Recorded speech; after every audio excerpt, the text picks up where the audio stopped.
Hi there, welcome to the very first episode of Red Talks, the Talk Socialism podcast. My name is Max, and I'm here with Connor to talk about a variety of issues, all of which will likely descend into some form of argument between the two of us. This week, folk politics, or how the left has historically shafted itself, and what it needs to do to not be that anymore. Connor, do you want to start us off? Right, so listeners should be advised that we were planning to do this podcast for quite a while, and then as we're recording this, it's been 4 days since Theresa May called a general election. Pretty much. So we kind of brought this forward as a result. So as Max pointed out, we're going to be talking about the idea of folk politics, which comes principally from the book Inventing the Future, Post-Capitalism and a World Without Work by Nick Cernicek and Alex Williams, who are fantastic writers. I would definitely recommend reading the book. But basically, we're going to summarise some of their ideas and talk about why this has been really shit for the left, basically, to put it bluntly, for the last 40 years, and what the left needs to do to overcome its own problems and to actually become a constructive force that can have lasting and meaningful change. And we're also going to talk about some other things. I know you want to talk about Adam Curtis. I do want to talk I about want Adam to Curtis. talk a little bit about counterculturality, which will link incidentally, into Curtis. if these ideas have been mentioned before and I don't cite someone, that's just because I haven't read whoever the original person is. It's completely coincidental. It is also exactly the same for myself. And Connor and I will sort of duff our caps and say, look, we're really sorry if we ever say anything. I mean, just Also, neither of us are experts. I'm a politics and international relations student of first year, and you're a history and politics student of first year. So, there you go. Right. Full disclosure. All right then. Shall I start? Go on. Right. So, folk politics. So, the idea of folk politics is basically that historically the left, as it developed from the 19th century through to the early to mid 20th century, was that most of the left, or by that I mean the non-anarchist left, so basically the Marxist and social democratic left, focused principally on attaining state power in order to enact and push through either revolutionary or reformist political transformation. So we talk about Leninist transformation in terms of the vanguard party seizing the state apparatus to do, collectivization, socialist construction, when Stalinism props up, Murder a and so bunch of on. kulaks. Deport the kulaks, because Stalin was a lovely guy, obviously. That is a joke for anyone who is listening who is on the hard left. The NEC, please don't fucking do anything. I'm not really a Stalinist. And on the reformist left, you saw the sort of post-war project, Attlee, Bevan coming to power, using the state to nationalise the commanding heights of the economy, to set up welfare states, and so on and so forth. And by the 1960s, it was apparent to a new current in the left, the sort of, we're talking about the era of the civil rights movement, of the birth of, is it second wave feminism? Yeah. Yes.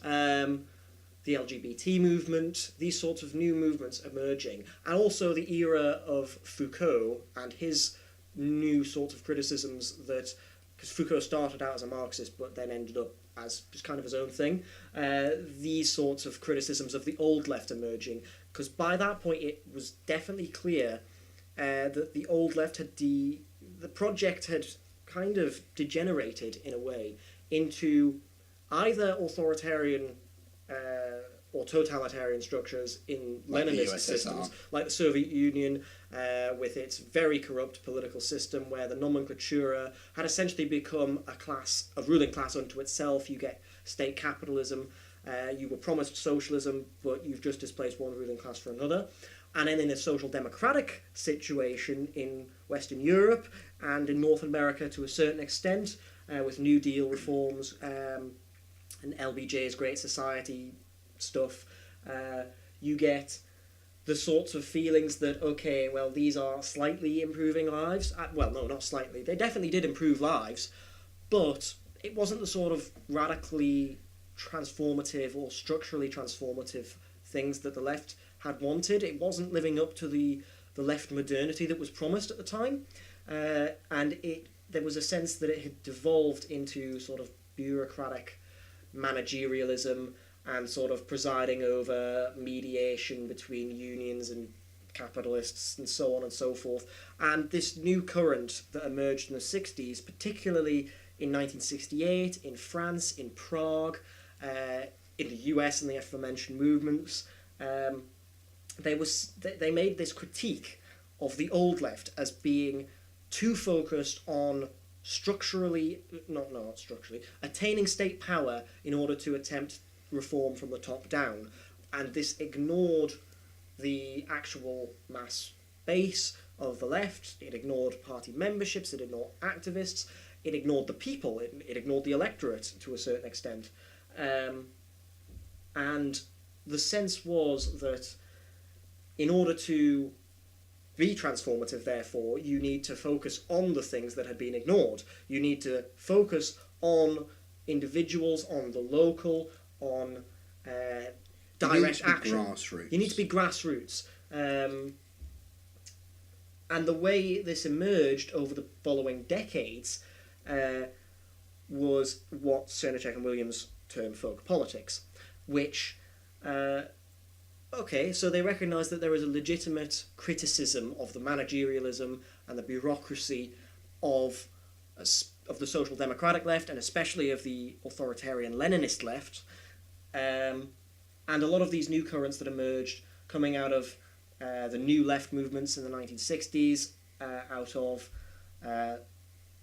partly out of a sort of anarchist revival, although not explicitly, out of new feminist theories.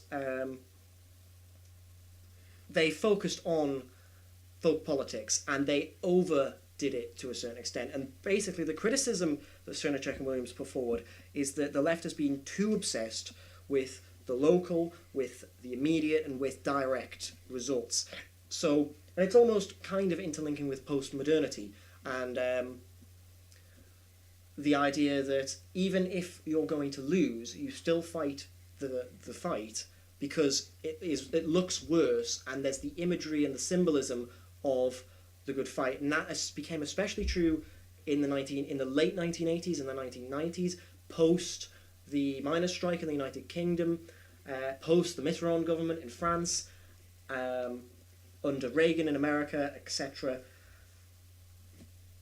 And the problem of this fetishism of the local, the immediate, and the direct is that while it might be good for fighting defensive campaigns, you sort of, save our hospital, stop the cuts, these sorts of small, single-issue campaigning that can be good in certain circumstances, it is not suited for building an alternative system of economy, an alternative system of government, and deconstruction of the power of the capitalist class system, deconstruction of the patriarchy, deconstruction of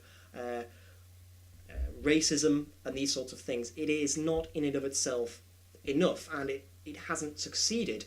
And that for the last 40 years, the left has been bogged down in this folk political tradition, and the default method of thinking is this folk political tradition. So there, you've actually been ineffective at, opposing the growth of neoliberalism. The classic example is the 1990s and 2000s alter-globalization movement. You were able to get these mass demonstrations in 1999 in Seattle, and subsequently at IMF or World Trade Organization meetings. But even with these mass mobilizations, nothing really changed. The IMF still imposed neoliberal austerity on the global south. They still ravaged living conditions, and the capitalist class was still able to enforce its rule. World systems theory, as espoused by Immanuel Wallerstein, which we're not going to go in detail, look it up, it's quite interesting. The workings of the global economy as it's described there, it still functions that way. And another example of this is the anti-war movement. We got the largest global demonstrations ever in 2003 against Iraq. There were simultaneous demonstrations in several cities across the world. Millions of people came out. Iraq war still went ahead. And it was ineffective at stopping it, because despite this mass protest movement, despite these mass mobilizations, it wasn't really channeled into organised organised is the wrong word, because there was organisation. It was organisation channeled into the wrong outlets. You weren't trying to construct counter-hegemony, you weren't trying to construct counter-power, you were just trying to... I mean, maybe it's a bit demeaning, but I almost want to use the word have a big collective hissy fit about something, rather than actually try and go, okay, you're going to start this war, we will replace you as the government. There was... And I think a lot of this, in fact, Labour activists, and to be fair, I can't blame them for doing it, but in the Labour Party, for instance, after Iraq, so many members left the party in disgust, and you can understand why, but that's not the reaction they should have taken. They should have opposed the government, they should have opposed Blair. They could have attempted to change that structurally within the structures of power, but they didn't. And then you basically amount to not really affecting change. Do you want to come in? I mean, what the left does, and as Connor says, and puts it very well in a much better way than I can, is when you get the hippie movement in the 60s, what it does is it essentially becomes, and I hate the term, but it's almost a virtue signalling exercise, an exercise of, rather than actually attempting to make these structural changes, trying to affect change either in government or in the way that we run things or whatever. And what it does is it essentially shrugs its shoulders, whines about something, and then goes home. And that's what the Stop the War movement was. And Stop the War, yeah, that one day, amazing, incredible. You know, one of the most wonderful pieces of mass action ever. And then what it does is it had a bunch of people who went, well, that's us done for the day. And then they went back and they didn't do anything else. So I think that's what Connor is talking about. A guy that I think talks about this really interestingly and really well is Adam Curtis, who's a documentary maker from the UK. He made like Bitter Lake and The Trap and things like that. But the one I think people should watch is Hypernormalisation. It's on BBC iPlayer. Absolutely wonderful. Which, unfortunately, if you're not from the UK, you can't actually watch. So can't they? No, you've got to actually be a resident of the UK to access that. Really? That's bad advice. You know, I'm sorry. Sorry, any foreigners. Well, if you're not from the UK, episode 65 of Chapo Trap House is an interview between Adam Curtis and the people who run that show, whose names I have forgotten, which is terrible, but it's very good. Listen to it. Where he essentially makes the point that you lose this urge of collective action in the face of individualism, in the face of essentially buying into the right-wing myth that the individual is paramount, which I find very, very interesting and an extremely useful prism through which to view folk politics. Because it is a softening, in my mind, of left-wing values.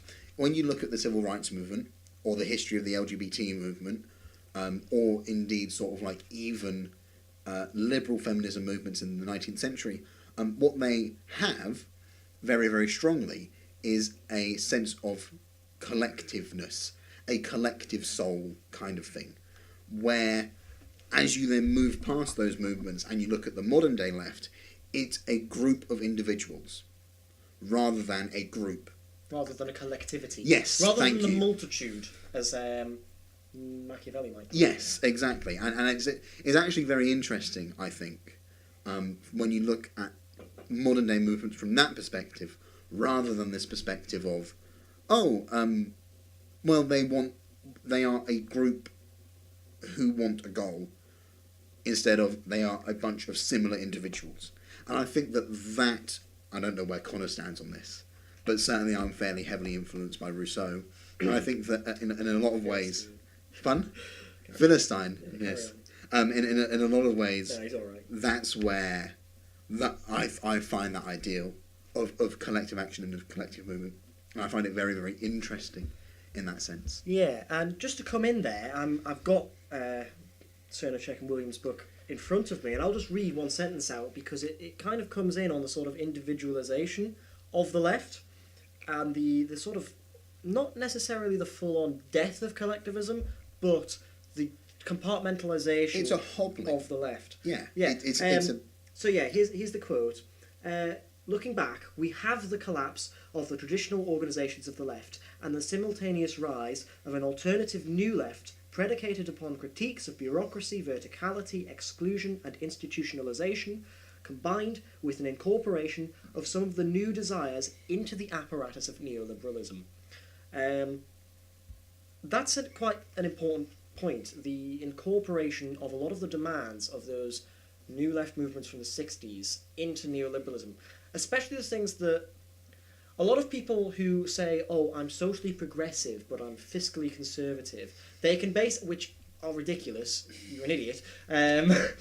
Basically, what neoliberalism did was it took some of the radical demands of the left from the 60s, particularly on like equality of women, equality of race. Now, it didn't actually achieve these things in any meaningful way, and it very much watered down the demands that were being made, but it incorporated the movements to a certain extent, to an extent enough to sort of satisfy some of the desires for... It's almost like a tokenism of saying, we will try and achieve some of these social inequalities and cultural inequalities, and we will try and reduce the damage there, but you have to get on board with neoliberal economics, with the free market, with privatisation, and you have to sacrifice the economic project at the same time.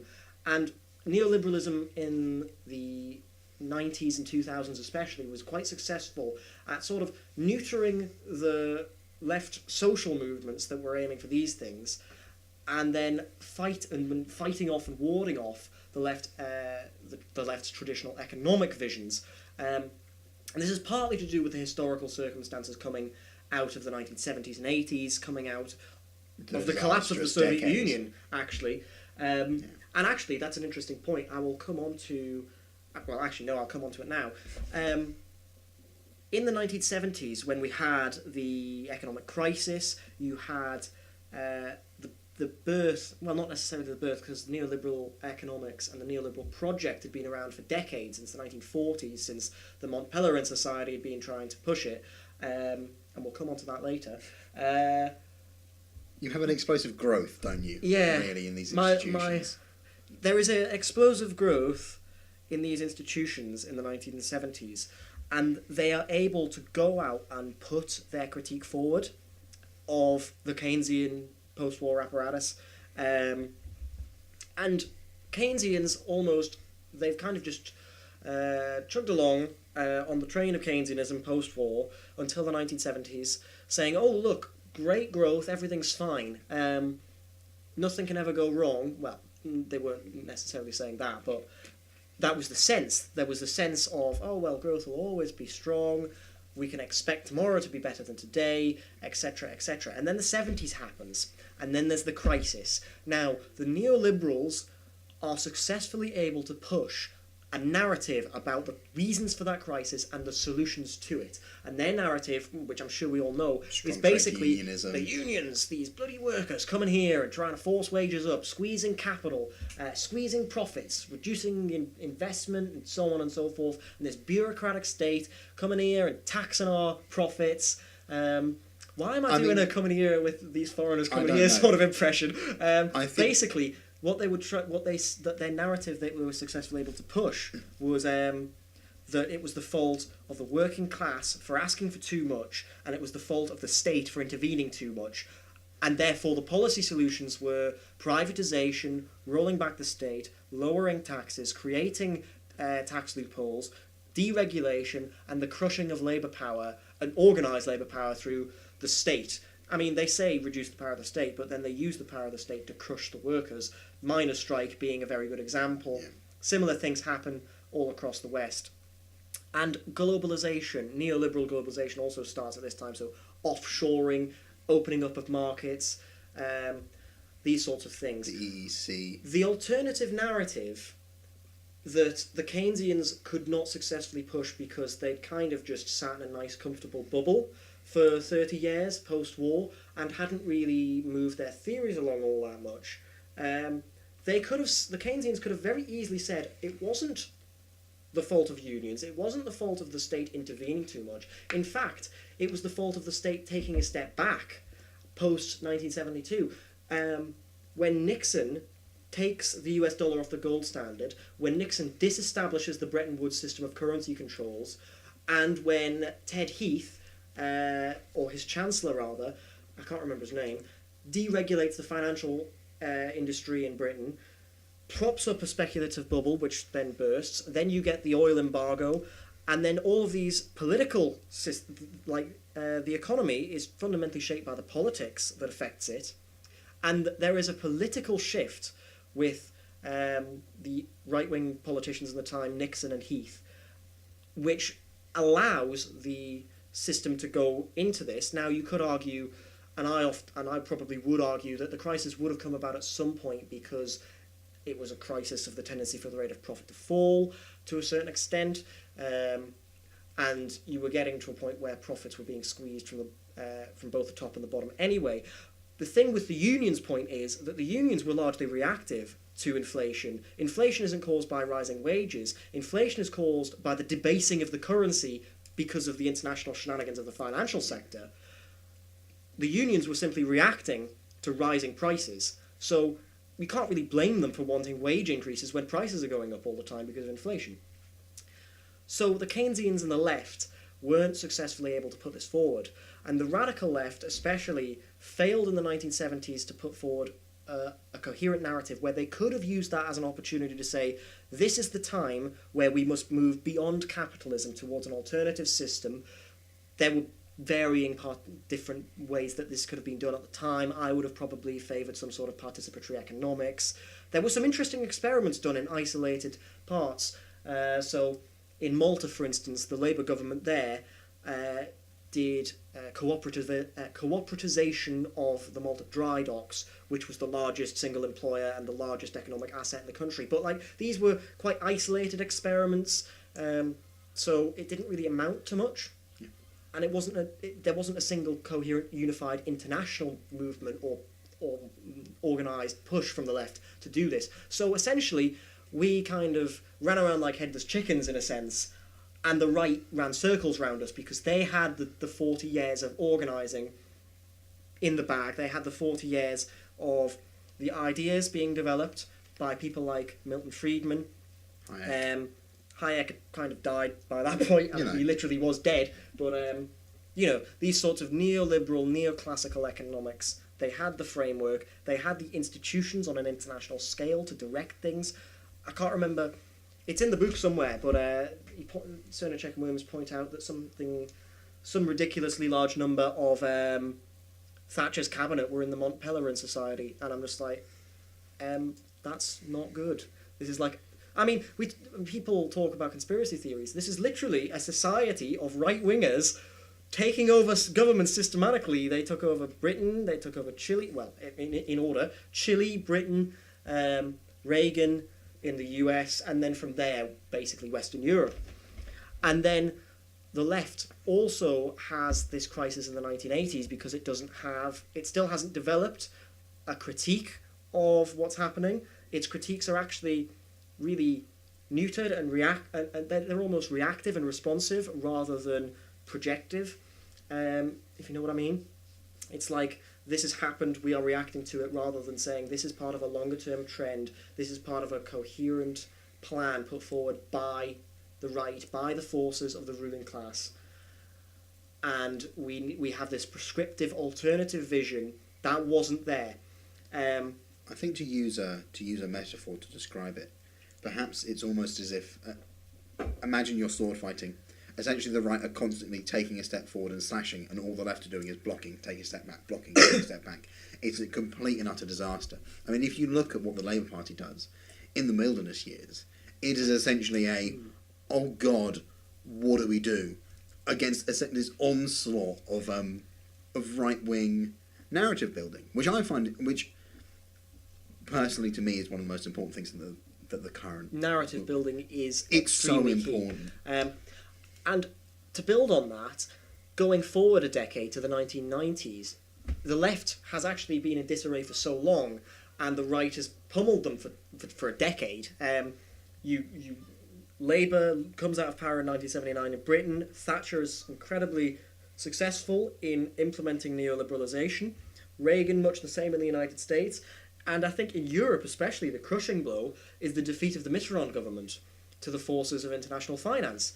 And the initial Mitterrand government, I can't remember which years it was in power, it was a coalition of the Socialist Party and the Communist Party.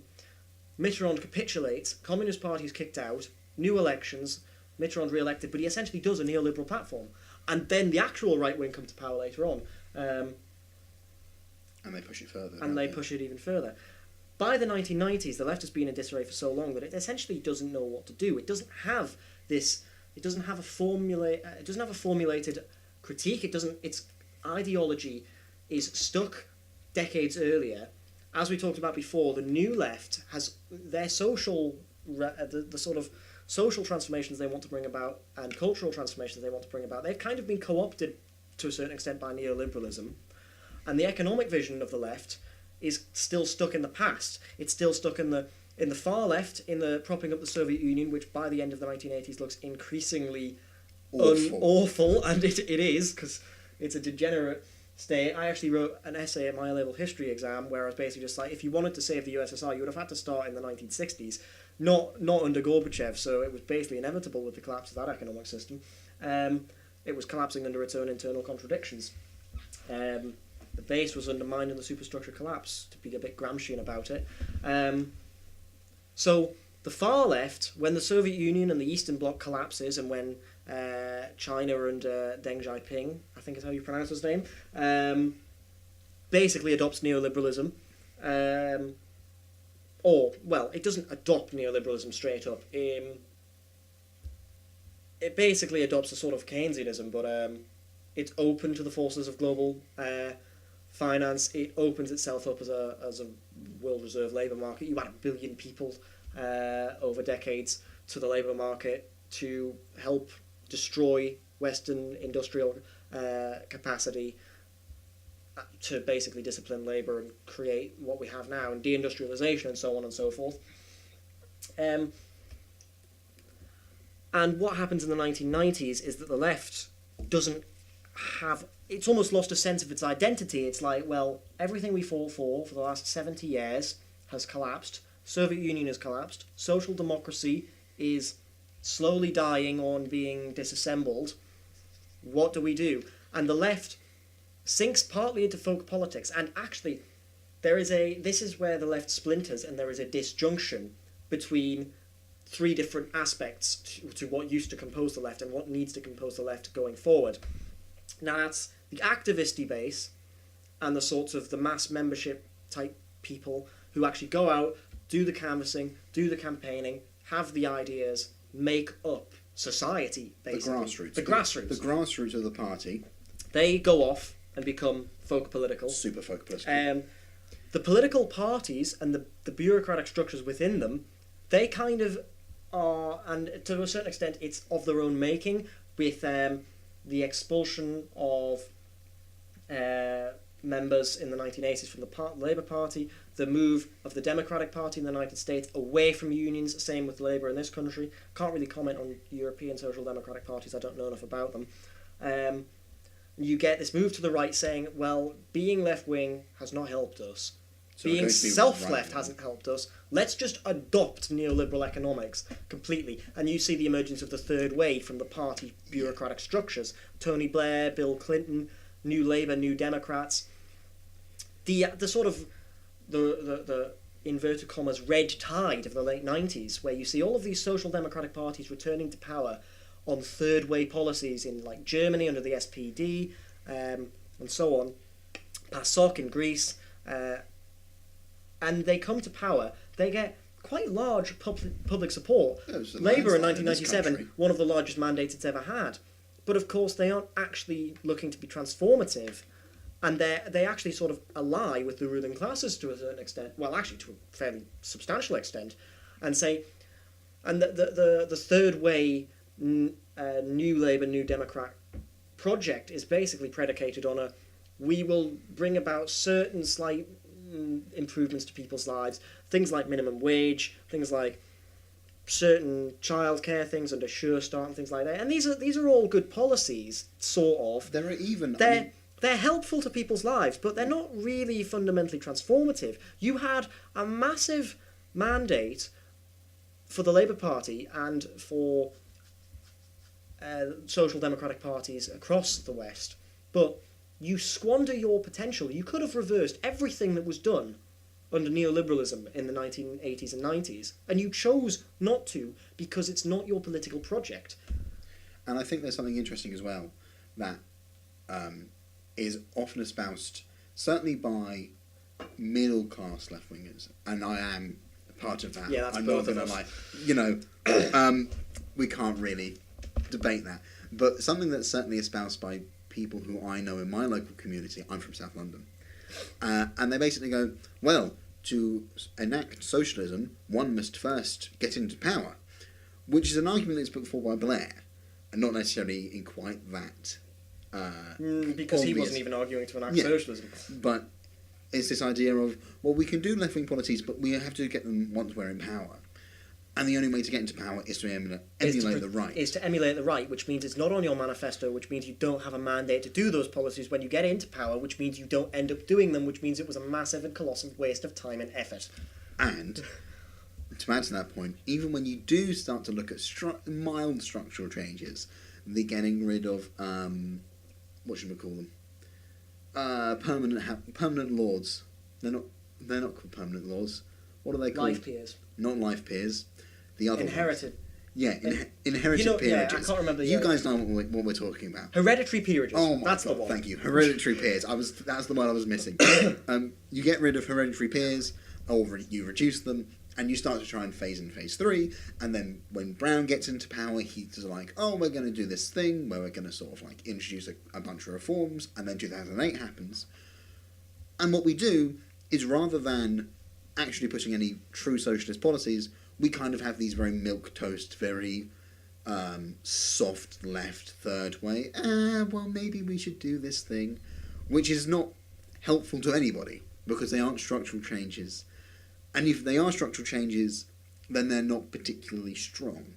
So I think that Connor and I have kind of spent a lot of time, well, we spent half an hour essentially moaning about the left and doing exactly what... No, this is important critique, and we'll get to what we need to do, because I have listeners won't be able to see because this is audio, but I have a note sheet which basically has full of points with arrows leading directly to them, and we're on point number 3 of 6. So, yeah. And one other thing that we didn't mention, there was this disjunction between activists and the party apparatuses. There is also the third actor, which is academia. And to be fair, the left was never particularly strong in academia to begin with.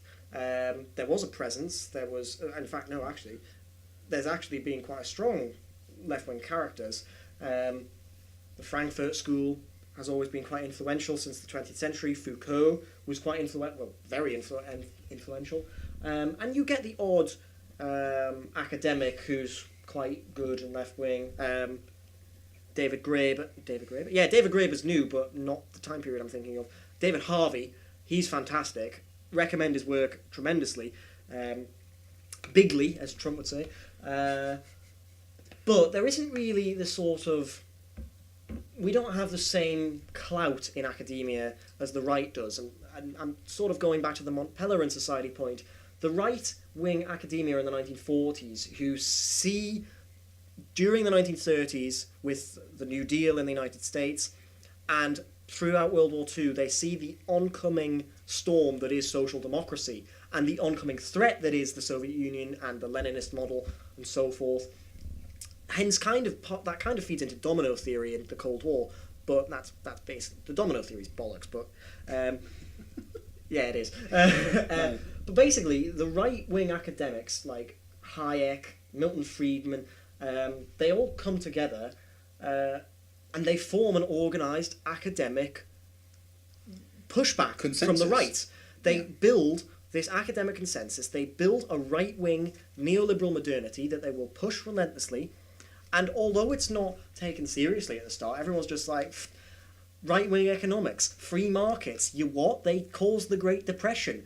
But then, when the people who experience the Great Depression are older, or maybe not alive... But they die, right? It's basically, it takes 30 years until the 1970s, and when you get another economic crisis, when you get another crisis of capitalism on a global scale, that is the point for the change of the zeitgeist from Keynesianism, which had solidly entrenched itself post-war, to neoliberalism.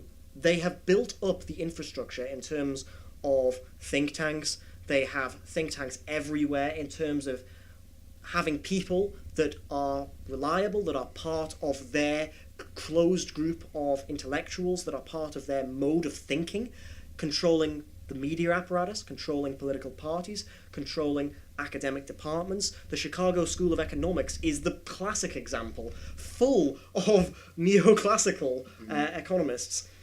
I think other they go to Pinochet's Chile after the coup in 1973 and directly advise the new military junta on economic policy. They privatised the goddamn fire department. I can't even imagine what a private fire department looks like. But basically, they are very successful at organising within academia to shift the mode of thinking of... and they're coming onto this. Hayek has this idea called I don't know if I've written this down right, but it's something along the lines of second-hand academics. And the idea is basically you change the academic landscape to change what is common sense to your particular version of economic ideology. Common sense in inverted commas. The common sense in inverted commas. You teach that to the students who go on to become the elite, who go on to be in civil society, who be in the state apparatus, who can be the bureaucrats, who can teach in schools even. People, it goes throughout society. It's not just elite institutions, but it's throughout. Once you get those people into position over a period of decades, and they always had a long-term vision, they were never folk political, they were explicitly anti-folk political. They were seeking to change structures of power from within by changing the landscape within which ideas and ideology play out. And by doing that, they were able to act as what Gramsci calls organic intellectuals. They were able to go out and change the mode of thinking so that their ideas could prevail, so that when the crises of capitalism in the 1970s hit, they were prepared and put forward an alternative vision and a new right-wing modernity at the time that was very successful, and the entire history of the West changed to neoliberalism as a result.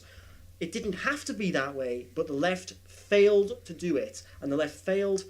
I mean, the Keynesian sort of moderate centre-left was basically felt complacent. They felt, these crazy right-wing cloud cuckoo land people, they're never going to get anywhere. And then, of course, they did, because they organised. And then the radical left basically didn't even attempt that. Or couldn't attempt that even because of Cold War filtering out, you can't get tenure, you can't... I mean, if you read the BBC Myth of a Public Service, I don't remember who the author is, but the BBC and media institutions, generally speaking, would basically say if you have these radical left-wing views, you just can't have position because, you're a scary communist, you're sympathetic to the enemy, you're an infiltrator, so on and so forth. It's the McCarthyite legacy. There is that still in existence to a certain extent, especially in the press and in large sections of civil society, but it has been on the wane because the Eastern Bloc collapsed and the radical left has not presented itself as a threat because of folk politics and because of the compartmentalisation and the disjunction between movements, academia and political structures. And also not many of us deny gulags anymore, so that's a pretty great piece. Yeah, there aren't Stalinists anymore. Like, there might be like 5 of them in the RCG, but we don't talk about them. They don't. We leave them alone because they're not particularly people. Intelligent. Like people who still defend Stalin just go away.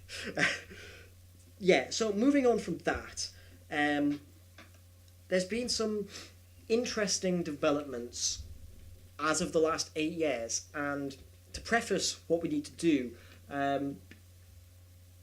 the left in 2008, 2008 was a very good opportunity to challenge neoliberal orthodoxy, to challenge the hegemony of these ideas. In Gramscian terms, you could have very easily and successfully built a counter-hegemony after 2008. Absolutely. But the left, because of the situation it was in, because of the disjunctions and the folk politics, hadn't got the ideas organised. It was in disarray. It was kind of living in the past. And it didn't have the ideas ready because the academics weren't there. Things have... Actually, I'll let you comment. Sorry, I think that actually what Connor's talking about here is best exemplified in the Occupy movement.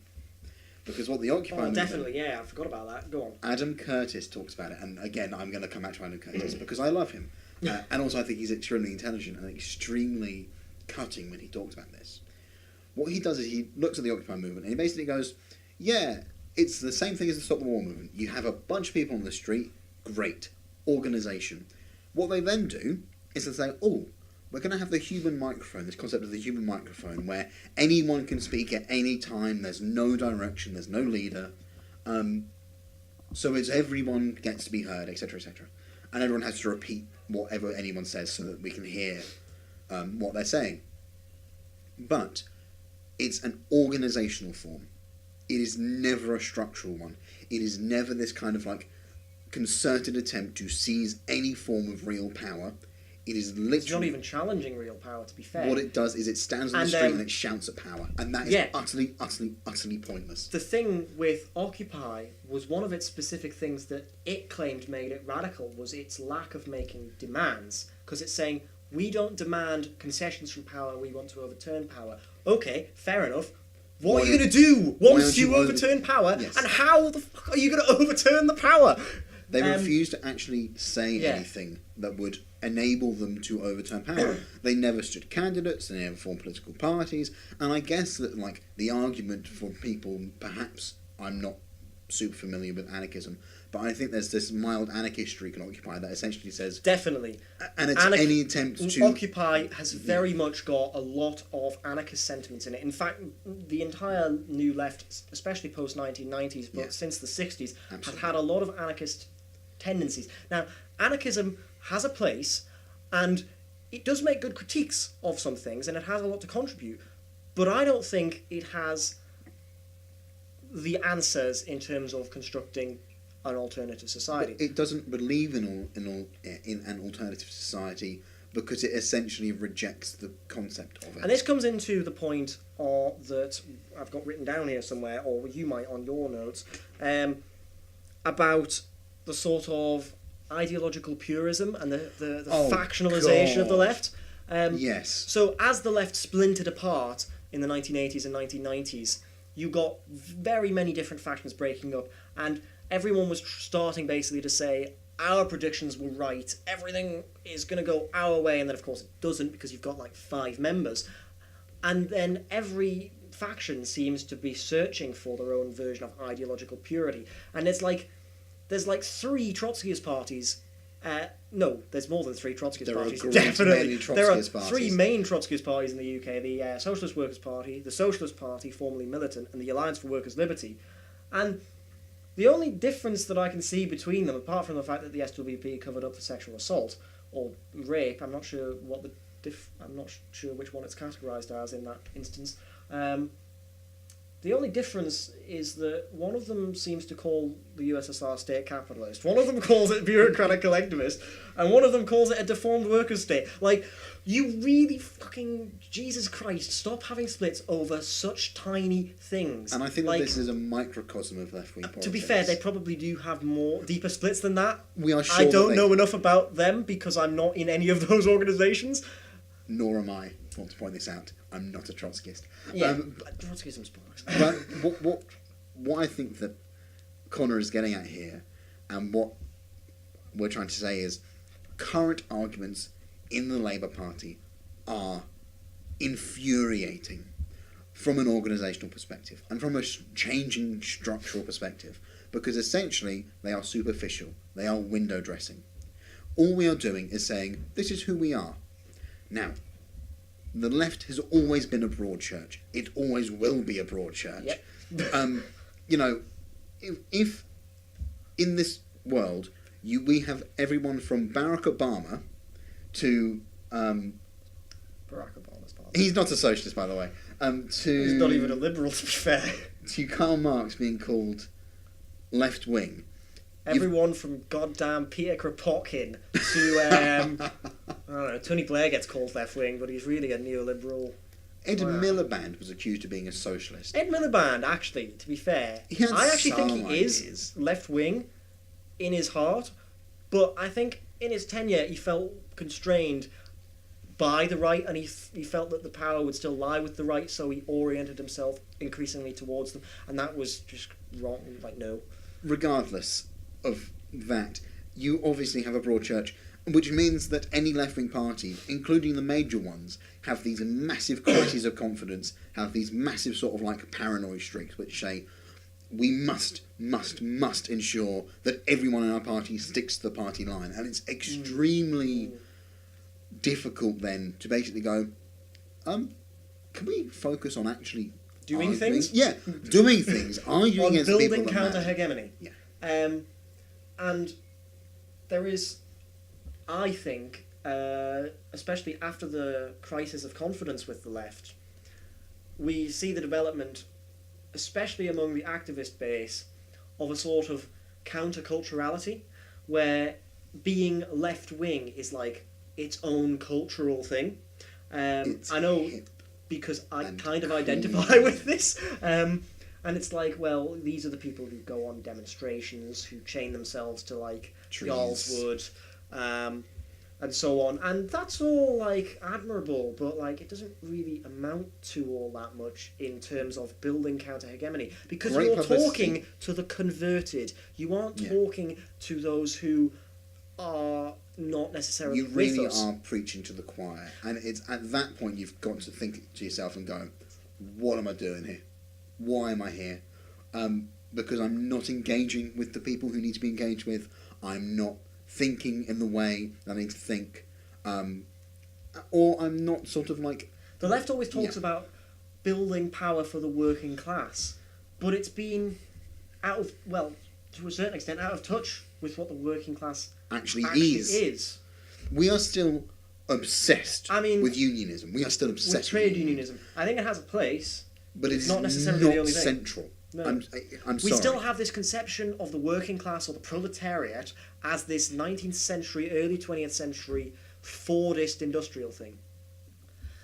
And that form of the working class is, I mean, it's basically dead in the West. I mean, if you were to go to China or India or Bangladesh, you could actually find working class proletarians in that position, but there's very few industrial workers left in Western Europe, in Japan, in North America.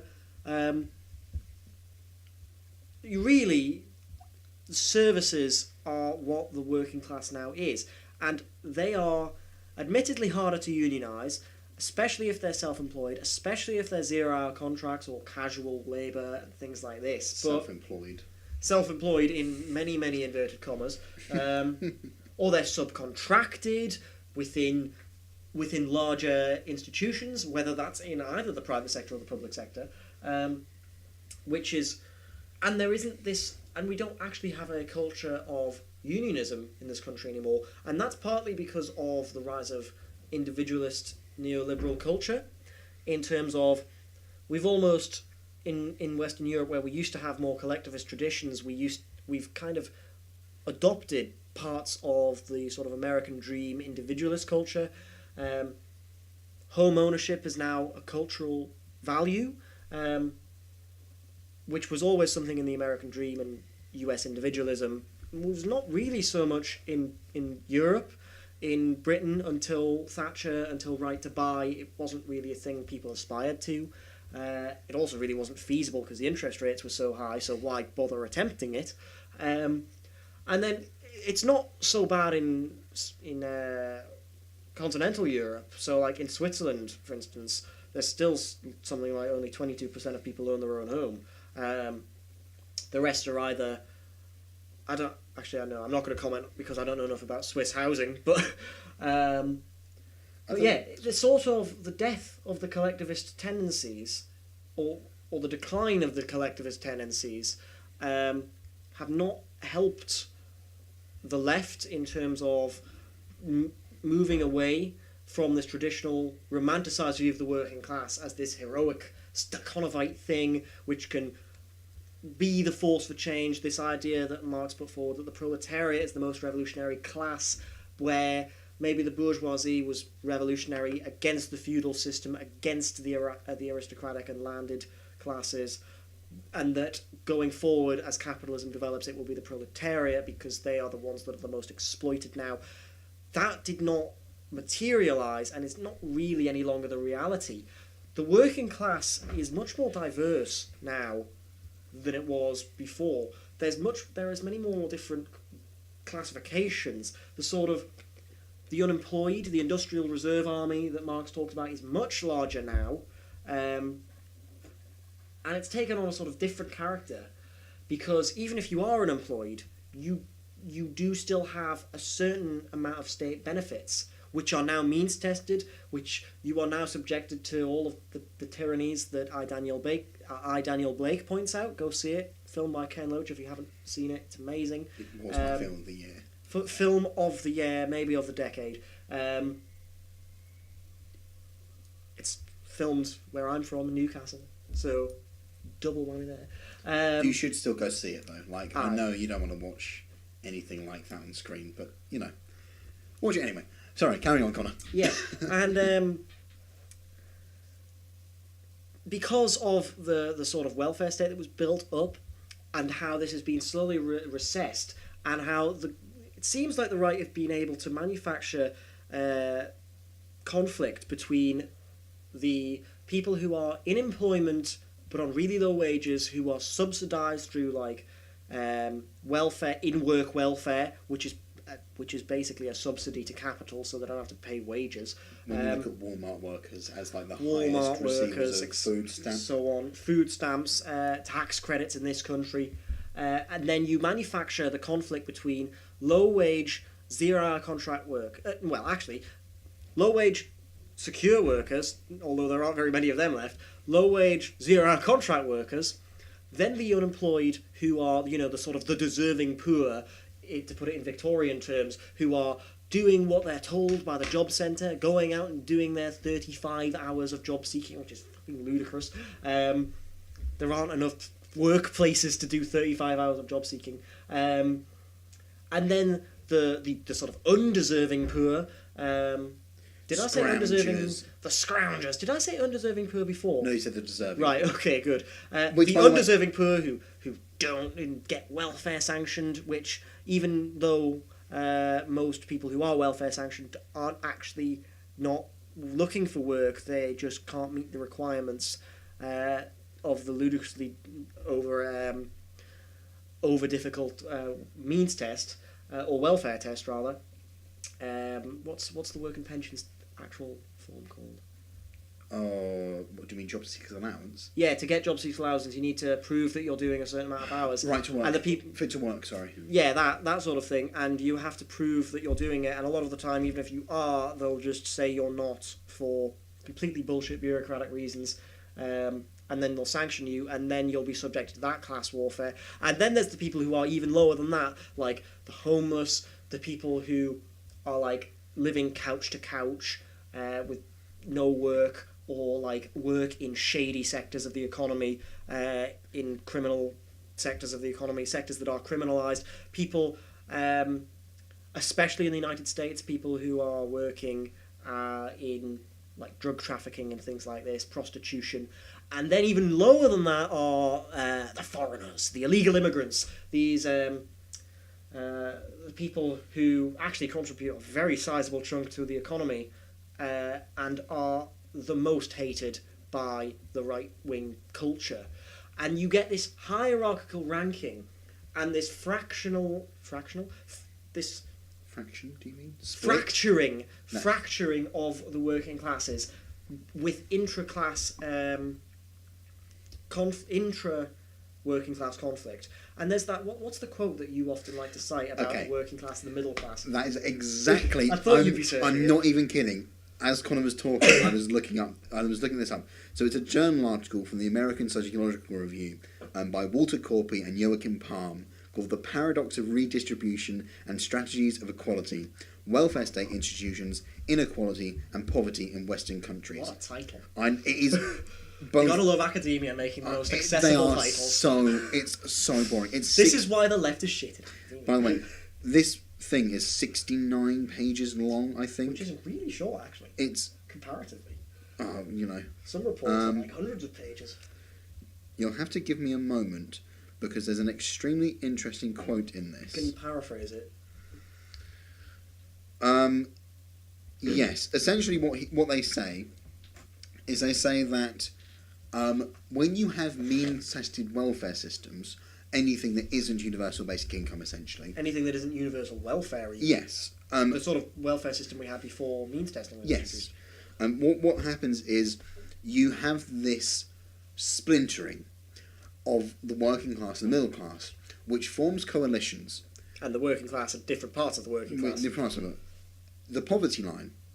And you have more skilled working class people, so perhaps sort of a historical term, maybe the artisan class, and the middle classes, who then unite in a coalition against the poor working class, or the unskilled worker.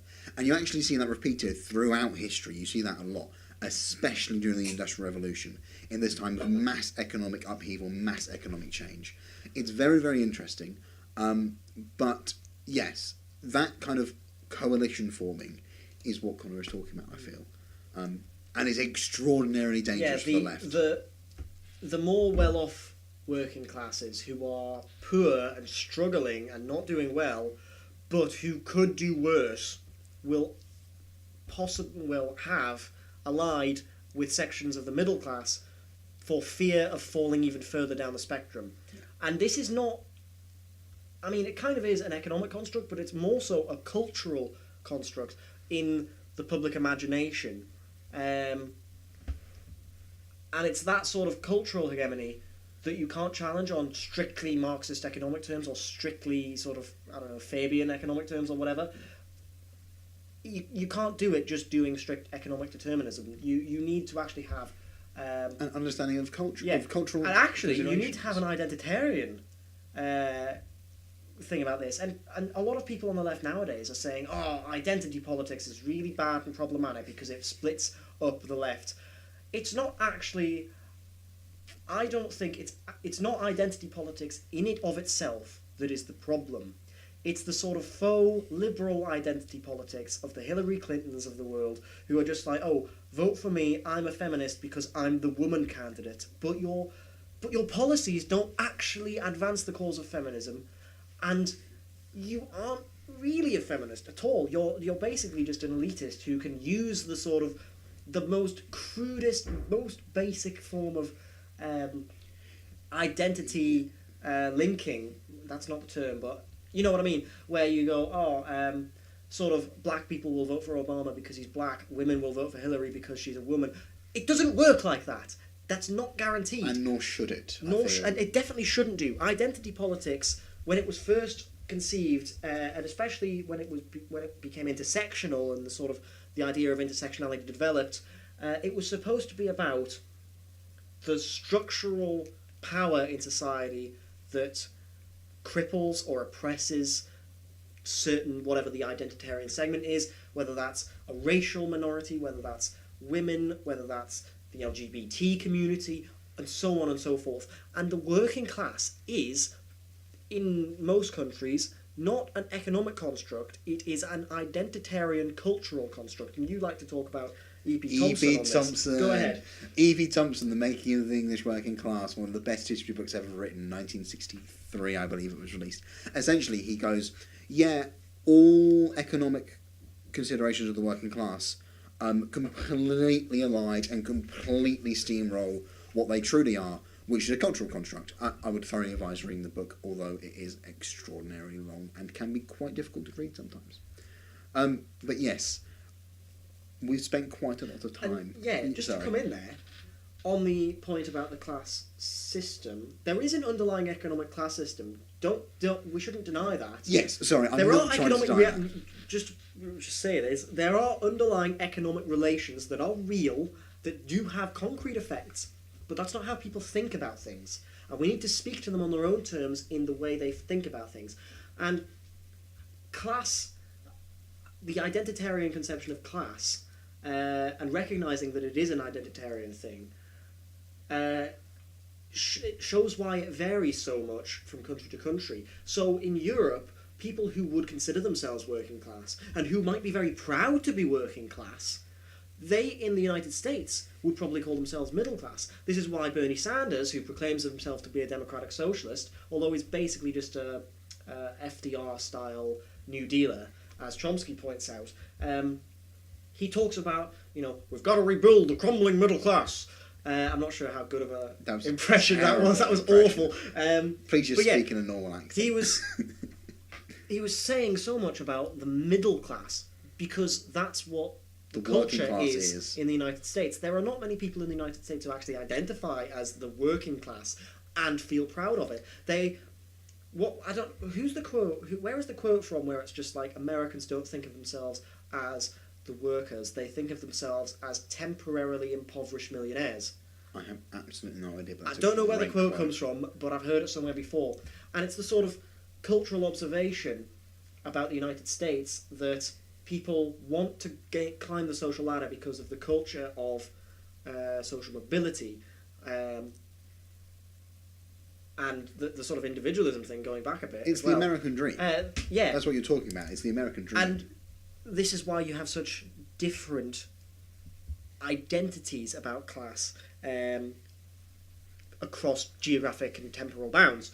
We've sort of gone off the notes here, but what we've actually done is we've spent a lot of time doing exactly what we shouldn't be doing, which is moaning, rather than actually coming up with the solutions. Moaning.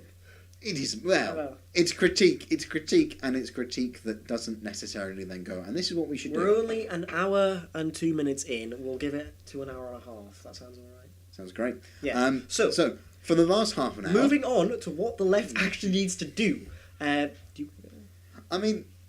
think that we sort of have this fear on the left of returning to a collectivist ideal. In the sense of, rather than kind of like emphasising, I am an individual going out onto the street, just kind of going, sorry, right, what I mean to say is, what we've done is we've stopped being an actual movement, and we've just fractured and become a bunch of individuals, which is not helpful to anybody. We have inadvertently internalised neoliberal logic about the individual. Exactly, and we did that in the 60s. And actually, there was a very interesting thing that Adam Curtis says in the Chapo Trap House episode, where he says he's talking about a conversation he had with someone, and he goes, the most radical thing that you could do is step outside your house, turn in a direction, like towards Syria, walk there and start helping people, and don't tell anybody about it. Don't write a book about it, don't post on Facebook, don't take photos, just do it. And I think that this is something that the left needs to do. That sounds very individualist. No, because it's not. Because it's literally just I'm going to go and do this thing. I'm not going to self-aggrandise. I'm not going to virtue signal. And that's the point he's making. To my mind. I kind of get what you're going at, but I'm not sure that's the right approach. So, Connor, what do you want to say? So, on my note, but basically everything we've discussed about folk politics, about having an understanding of class that speaks to the people we are supposed to be representing and fighting for on their own terms and in ways that they can understand, rather than using outdated terminology. Well, the terminology itself isn't necessarily outdated, it's just really complicated and alien to the actual mass of the people. We basically need to do the reverse or the opposite of what we've done for the last 40 years. The activist base and political parties need to be brought back together, and academia needs to be integrated into it, and we need to change political narratives. We need to build a new left modernity, not a new left modernity, but a new left modernity, if you know what I mean. Not the new left from the 60s, but... Small n. Small n. That's the one. That was roundabout way of getting round to that point. Yes. And this is something that Cernacek and Williams write about in a chapter which is somewhat philosophical, where they talk about the need to construct a new ideological consensus, a new a mythos to basically that can act as a way to motivate activists, to motivate parties, to motivate the population to go out and fight for its vision, to actually try and achieve things that isn't just sort of romanticism about social democracy or romanticism about past revolutionary things. And we need to use it also as, in terms of making it a modernity, a new modernity, we need it to become something that resonates with the population and can become a new common sense, a new zeitgeist. And we need to do this quite quickly because the right, the nationalist, pseudo-fascist, if not outright fascist right that has emerged over the last 5 years in the form of UKIP, in the form of Trump and Le Pen and the AfD and the Nazi Party in Austria and Golden Dawn, all of these elements of the far right, they've congrued, I don't know if that's the right word. Coalesced, that's the one. They've coalesced around very similar ideas in each country. They are scarily quite actually alright. They are quite alright at internationally organising their efforts. And it's not just within Europe as well. The turn to the right in the sort of authoritarian leaders in places like Putin, places like Russia with Putin, Duterte in the Philippines, Erdogan, who was my least favourite person in the entire world, solidarity with the Kurds, who just staged a coup. It's beyond the West, and they all coalesce around very similar ideas about nationalism, about excluding the foreigner, about saying we can only be strong if the nation is restricted to us, and by us they mean white people, or in Russia they mean Russian nationality, in Turkey they mean the Turks, not the Kurds, not the refugees. They mean, I can't really comment on Duterte. He seems to have a fetish with killing drug dealers, though. Thousands of people have been murdered already. It's terrible. And we need to build a modernity that can function to oppose this and to inspire people for a progressive, alternative narrative, something where we say the future is not closed, it's not small, it's not exclusionary, it is prosperous. Tomorrow will be better than today. That's a key element. The idea that tomorrow will be better than today and that your children will be better off than you are is the defining element of modernity since the early modern period, since the end of the Dark Ages. That is what defines modernity as far as I'm concerned. And the left has failed to do that so far. Now, there are interesting... Oh, and one point else. It also needs to function as a civic religion from Rousseau. I'll let you explain because you're a Rousseau fanboy. Massive Rousseau fanboy. I believe it's chapter 13 of The Social Contract by Rousseau. I know I am a big nerd by Rousseau, and it's the civil religion. And essentially, what the civil religion is when you have the general will being expressed, which is this thing that he believes. I'm going to call it progress. The general will is very similar to this idea of progress, this devotion to progress. And the civil religion essentially says you kind of worship a deity, but what the deity does is it exists to focus mass support for the state. Now, that is very, very, very personality culty, and I don't 100% agree with it, but it's certainly an interesting idea. And you could, in many ways, I believe, take this idea of the civil religion and tool it towards, rather than being a nationalistic thing or an individualistic thing, you can tool it towards a worldwide idea of progress. We're actually going to move forward. We're going to think that there is something better in the future, and we're going to build that future today. it's a very, very, very alluring thing, and it's extraordinarily powerful. When you look at history, especially when you look at conservatives after the French Revolution, by which I mean Edmund Burke, there is a terror, there is a fear of this civil religion, because it stops being worship to keep people in line, and it starts being not necessarily worship, but following to achieve a better future. Collective endeavour for emancipation. Thank you very much. I think is the best way to sum it up. So, to do this, to bring all of these points together, to construct a left modernity, to construct a civil or civic religion, we need to have a coherent set of ideas. We need to form a new left ideology.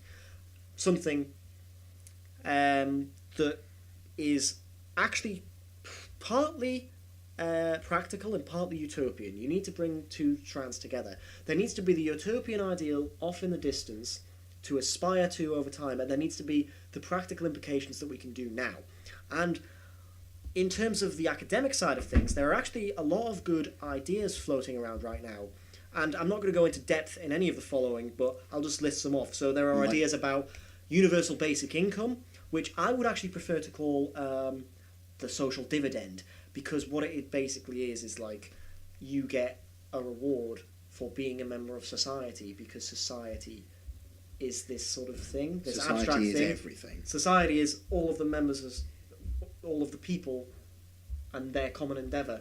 And then from that, we should all, no one should be left behind, sort of idea. We should benefit from common endeavour. We should all benefit from. Yeah, you said it right. I'm not going to. Then there's ideas about, and I mean, they haven't really been pushed too much, and not many people know about them, but ideas on things like land reform, look up community land trusts. They came out of the civil rights movement. Sanders pushed them in Vermont in the 80s and 90s. I think they'd be a brilliant idea, especially in Britain, which is the second most unequal country in the world on land ownership. And then on the sort of more utopian end of the spectrum, you get, or actually going towards it, you get things like common ownership of the robots, AI, full automation, and then going all the way, fully automated luxury space communism, which is not just a meme, it will be real, believe me. I build the biggest balls. Oh, hang on, that's Trump. Yeah, so there are lots of good ideas and other things like debt jubilee coming out of David Graeber's works, Rebel Cities idea coming from David Harvey, who I mentioned before. I love David Harvey so much. Anarchists. Yeah, cooperativization of businesses, things that Richard Wolff has talked about, and so on. And I think we need to collate all of these different ideas into a single narrative where every policy, where every idea is framed in a mythos that we can tell stories about to people, to inspire them, to activate them, and can also act actually as a base for formulating effective policy, things that we could do in the concrete reality in order to affect change. And then once you have this narrative, this mythos, this ideology formulated, it is much easier then. You have a common reference point for the left internationally, to go out, to be the second-hand academics, to be the organic intellectuals, and then it can't just be a sort of abstract idea. It also needs to have organisation and institutional methods of articulating itself. It needs to have praxis. A Mont Pelerin society of the left. Praxis, exactly. We need basically lefty sympathetic academics coming together to form this thing, to push the common sense. We need to form these what are they called? Think tanks. Think tanks, they're the ones. We need to form them to go out, to go in the press, to shift opinions. It won't happen overnight. To produce research as well. To produce research as well, that's very important, yeah. To show how the current order is completely failing, and that really isn't hard to do, and to change common sense. Now, this is not going to happen overnight, and it's really problematic that we have a general election in 6 weeks, because we aren't at that point yet where we have this coherent ideology. And the Labour manifesto and Corbyn and the movement around him, and Sanders, to be fair, and Mélenchon in France, they are progressive, and they do have a lot of promise. But at the moment, it seems like a sort of social democracy revivalism. Yes. It seems like a sort of, oh, everything was better back then, let's do what we did then, rather than trying to doing introduce anything new things. Yeah, there are some limited things going on here. So at John McDonnell, the Shadow Chancellor, his new economics conferences, we've had people from the Democracy Collaborative, Ted Howard, who I met, who was brilliant, who was talking about really quite radical ideas in terms of long-term structural change to overturn the current order of the class system, the current power of things. But these ideas are still very embryonic, and they aren't there yet, and we don't have the common ideology and reference point. Once we do, provided we get there, although never trust the left to not be factionalist, so make it happen. But we have to have pessimism of the intellect, optimism of the will. It's a Gramsci quote. It's a fantastic quote. There's also Gramsci in this podcast. There's lots of Gramsci here. I like Gramsci. There's lots of David Harvey. There's lots of Gramsci. There's a lot of Anna You can Curtis. tell who I read and who he reads. Yeah, exactly. I think, something to point out very quickly to listeners. When we say words like mythos and ideology and story and narrative, we're not talking about this kind of sort of Owenist utopia of green fields everywhere with sheep bounding. We're talking about things. We're talking about moon colonies. Whatever. It's an idea to aspire to. We were promised Mars and moon colonies by 2020. If we don't get first contact with the Vulcans by 2063, we're storming the Winter Palace. What are you going to do about it? Anyway, what we're trying to say is more this idea of a practicable, sort of, like we say, common sense ideology that isn't wide-eyed hippieism. It isn't this kind of let's all go off and be naked in communes somewhere. I would love It's an actual thing that we are trying to achieve. It is not just thinking about it. Which is what I meant about combining the sort of utopian future with the praxis and the practicable concrete steps that we can implement. Exactly. In order to make the first steps there. I mean, we're not going to get fully automated luxury gay-based communism overnight. Probably not even going to get it by 2063. Probably not going to get warp drive by 2063 either, but we do have Picard on our election campaign, so that's a good thing. We should probably mention that we are Labour affiliated. Yeah, we are both. Well, I'm a member of the Labour Party. You just kind of show up to meetings, but you don't pay your dues. Yeah, pretty much. Yeah. So, in terms of doing this and organising this, you need it can't just be academics doing this. You need to have activists on the ground in communities building these ideas, finding these ideas, and seeing how, in theory and in practice, how they would work in relation to the lived experiences of the working classes, of the self-identified working classes in the cultural and identitarian sense we were mentioning before. We need to go out into civil society to shift common sense, and actually to have a dialogue with people. We can't just be dictating, we can't just be saying, this is our vision, take it or leave it. We are not the Vanguard Party. We are not the Vanguard Party. We do not have a Maoist mass line. It should be something that people can participate in. It needs to be libertarian in the emancipatory sense, in the not the right-wing American libertarian sense, in the sort of democratic sense. The democracy. Democracy must be the core, and participation, and these ideas about. I mean, you would probably call it the general will, although I'm more of a Marx person than a Rousseau person. Yes, so you are. I would just call it the common actions of the working classes of the world, but workers of the world. Progress. Progress. We'll just call it progress. It's a much simpler way of exemplifying it or stating it. Sorry. And then going on to those, I think we mentioned this before, but in terms of institutional structures, the academic and the think tanky side of things on an international scale. That needs to be part of it. You need to build also the international political and trade union integration as much as we can.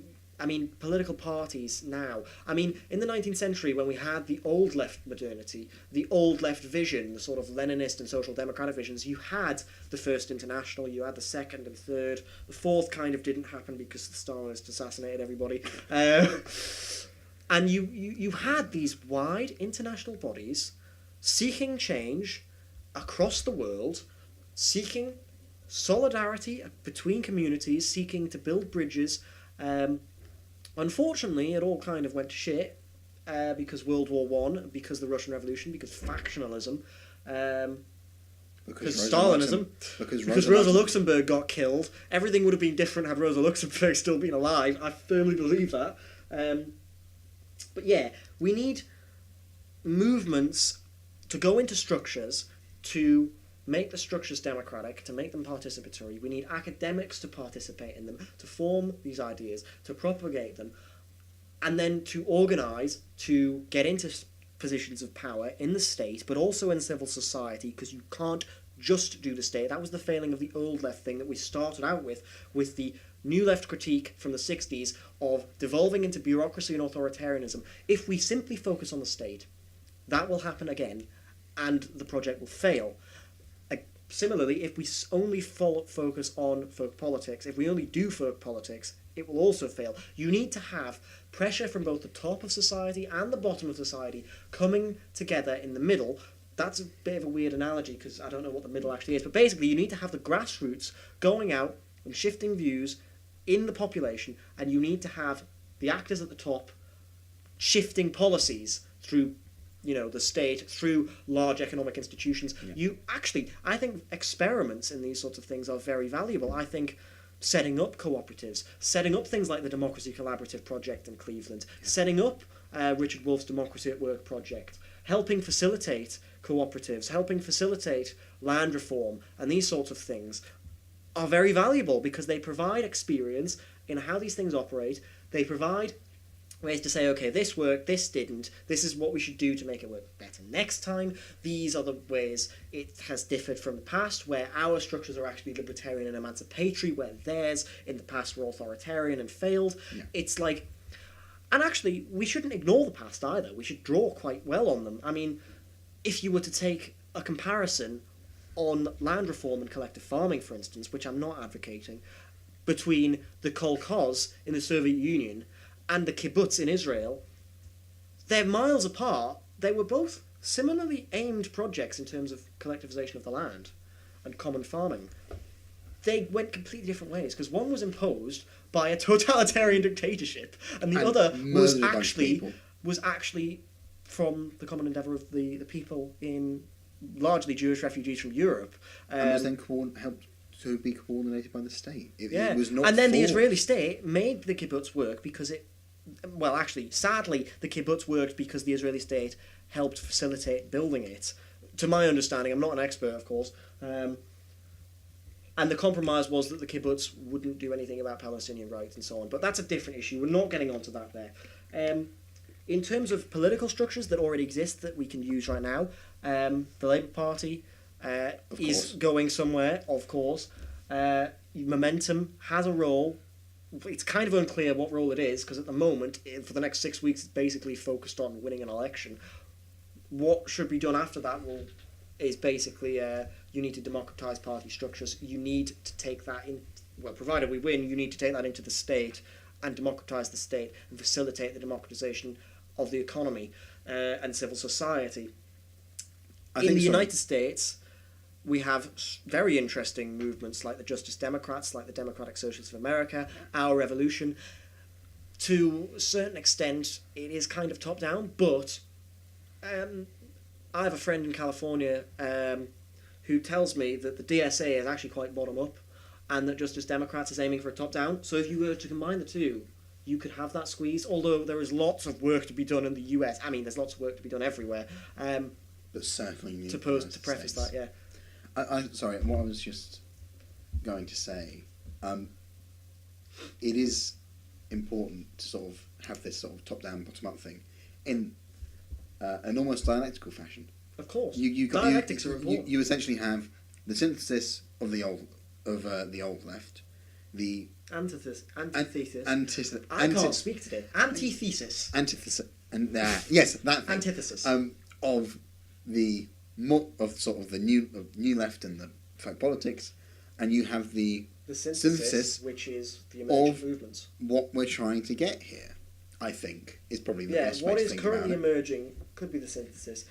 Now, of course, we have to be Very careful in how we go about this, because if we gain state power in some place and muck things up, it'll partly destroy credibility, partly destroy It will completely trust, destroy and then all of that. people will go over to the far right, which they're already kind of doing. And we also have to be mindful of the new far right modernity. Mm-hmm. I think maybe a good way to visualise this: we're standing at a fork in the road, and on the one side there is Fascism. Nigel Farage, there's Donald Trump, there is Pepe the Frog, there is Marine Le Pen, there's fucking Kotaku, yeah, 4chan, and on the other side there is scary to think about. Jeremy Corbyn, there is Melancon, there is Bernie Sanders, there is Justice Democrats, there are the hundreds of thousands of people working there, and there is an inclusive vision against an exclusive, elitist, status quo, painful in fact, vision, scary vision that is little England, little France, little world, and no one wants Fortress Europe, that sort of idea. Yes. I'm looking at the time. We've got about 4 or 5 minutes until we said we'd... So, shall we sum up? So, one other thing, we can't just move into political institutions. We need civil society especially. And reflecting on the rise of the neoliberal right and the neoconservative right in the United States, for instance, in the 1980s and 90s, one of the things they did successfully to organise in communities was they went... I mean, I know the United States is somewhat different from Europe and the United Kingdom because they have a tradition of elected sheriffs in the police. They have much more participation in like school boards. So Republican activists and like Christian new right activists, the Ned Flanders type basically, they went out, they participated in these things, and they shifted culture. They shifted the narrative, and they formed the right-wing common sense of the 80s. And it laid the groundwork for George Bush. George Bush Jr., that is, not Senior. And similarly, it's not just those institutions, it's media as well. And I know the right has the advantage here because right-wing crazy people like Bill O'Reilly, who is thankfully just being fired from Fox News, would get tenure on the establishment media because of Noam Chomsky's manufacturing consent and the 5 great filters and so on, but we're not going to talk about that. We haven't got time. What we need to do is form a media to get this message out. We need new media institutions. That was partly the motivation for doing this, actually, this podcast. Yeah.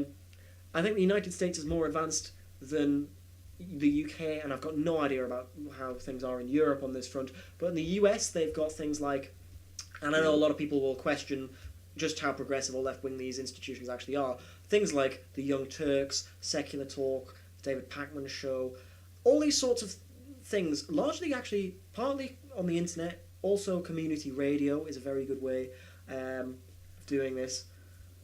They get large audiences. Like the Young Turks gets a much larger audience than all of the traditional establishment media like CNN, Fox News, and so on. They get hundreds of thousands or millions of views on a regular basis, and they're followed. The Young Turks has 2 billion subscribers or something like that, which is insane. We kind of we are sorely lacking in that respect in Britain. I mean, we have Navarra, which is fantastic. We kind of have Owen Jones, although he basically alienated his entire reader base last year. Very, very, very irritating. Yeah, he's very up and down. I don't mind him though. He's all right.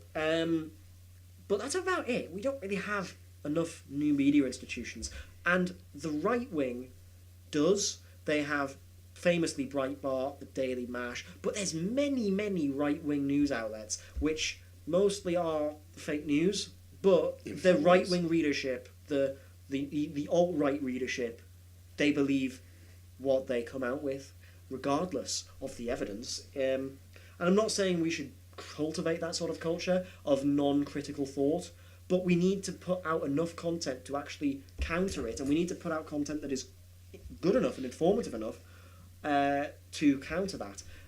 It's a resurgence to of build yellow counter-hegemony. Sorry. What is a resurgence of yellow journalism? So that's time, I think. Yeah, I think we probably end it there. Thank you very much for listening, if you are still listening. Connor? Thank you. Thank you. You're welcome. Any summative points Closing that are thoughts. 30 seconds long? I'm going to cut That's you not off. going to happen. I'll just leave it there. Yep. Basically, construct a new left modernity, build the institutions, internationalise the movement. That's it. Let's go. Let's go. We have a world to... Oh, I'll end with a quote. No. Which is very important. The philosophers have hitherto only interpreted the world in various ways. The point is to change it. Karl Marx, Thesis on Feuerbach. And with that, my name is Maximum Romaneson. I've been here with Connor Hodgson-Bruniker. Thank you very much.